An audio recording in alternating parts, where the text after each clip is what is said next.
In part 2 of the video, so part 2 of the video will be about platelet plug formation, all this process. So first, platelet plug formation, it is also called as primary hemostasis. You need to understand here the word hemostasis means we are going to stop the blood flow. Okay, so how to start it? Actually, the coagulation factors, coagulation factors like they start from 12, 7, 9, all those are coagulation factors, right?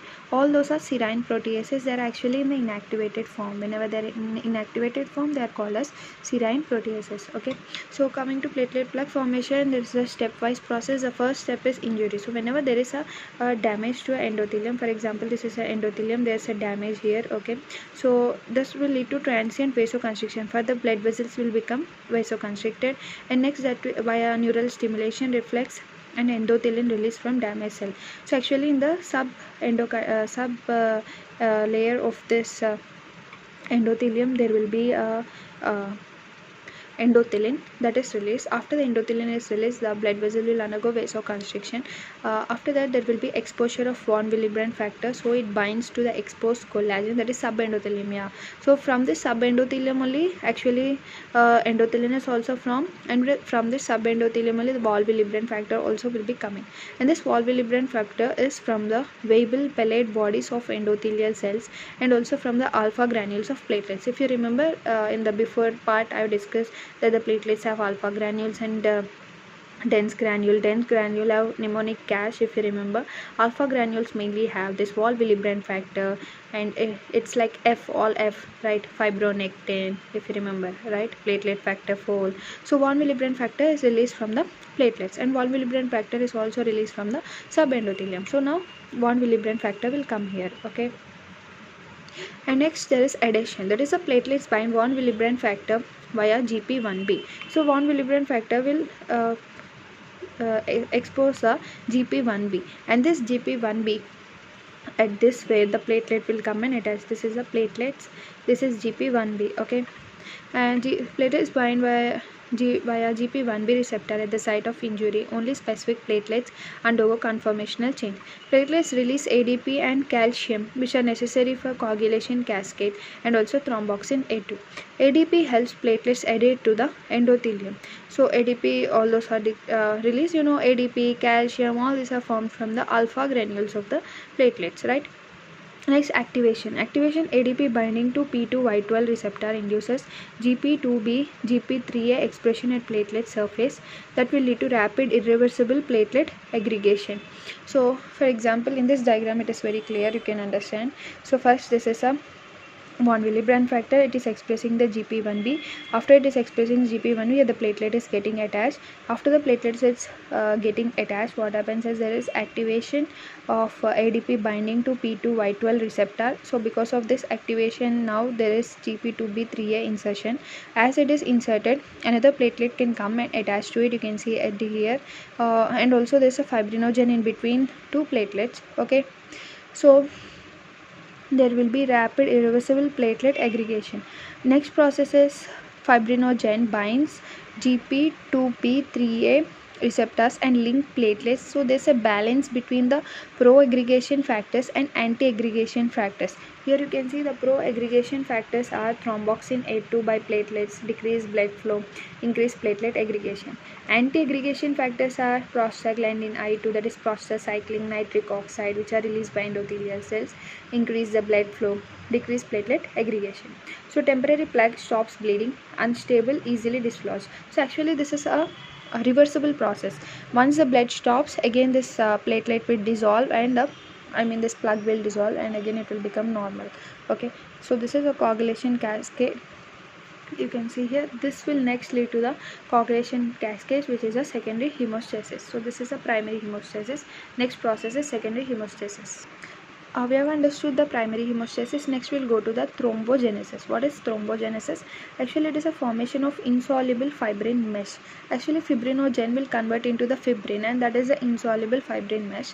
Aspirin actually irreversibly inhibits the cyclooxygenase, thereby inhibiting thromboxane A2 synthesis, and clopidogrel, prasugrel, ticagrelor and ticlopidine inhibit the ADP induced expression of GP2B3A by blocking P2Y12 receptor.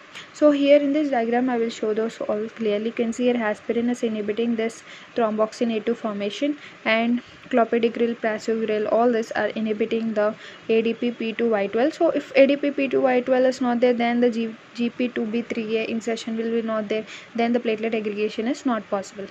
Okay. And there is also another inhibitor called apixaban, efetibiadine, and tirofiban. You can see all these are inhibiting the directly GP2B3A.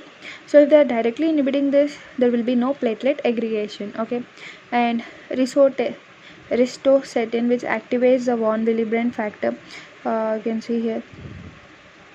Ristocetin activates von Willebrand finder to bind to the GP1B. So if the failure of aggregation with ristocetin assay occurs in von Willebrand disease and Bernard-Solier syndrome, you can see Bernard-Solier syndrome, von Willebrand disease, there is a problem that the ristocetin will not lead to aggregation of von Willebrand factor with GP1B, so that the platelet can't bind to the von Willebrand factor. So if the platelet can't bind to the von Willebrand factor, there will be no formation of mesh.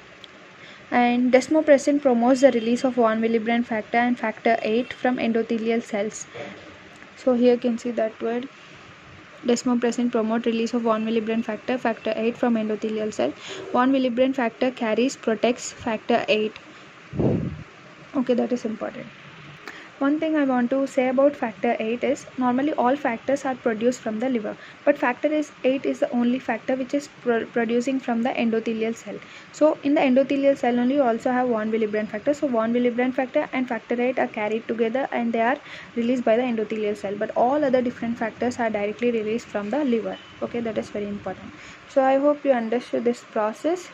Very simple. First, whenever there is a break or endothelial injury, endothelin will release, there is vasoconstriction. Next, von Willebrand factor will be released, then GP1B will be attached to that. Next, a platelet attaches. Next, between this platelet and another platelet, there will be activation of GP2B3A. As this is activated, another platelet can aggregate it with the help of fibrinogen in between. That's it. So there are some deficiency, like you can see here, the Glanzmann thrombasthenia, where there is GP2B3A deficiency. So if there is no GP2B3A, then you can understand another platelet can't aggregate here. Next, there is another problem, like when there is no GP1B, that is in the Bernard-Solier syndrome, there is no GP1B, then first the initial platelet only can't attach. And also von Willebrand disease, that is there a deficiency of von Willebrand. If there is no von Willebrand only, no platelet can attach only. So these are the different deficiencies you can understand.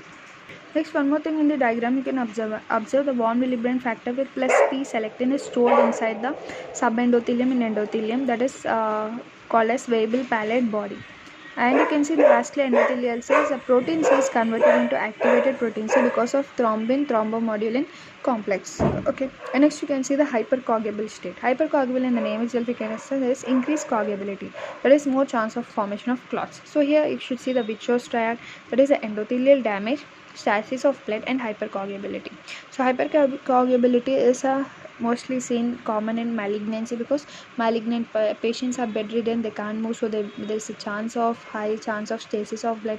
And also in a pregnancy, it is already hypercoagulable state, and post-operative period, and also increased homocysteine will lead to hypercoagulability, nephrotic syndrome, smoking, and venous clots like inherited thrombophilia, factor V Leiden mutation.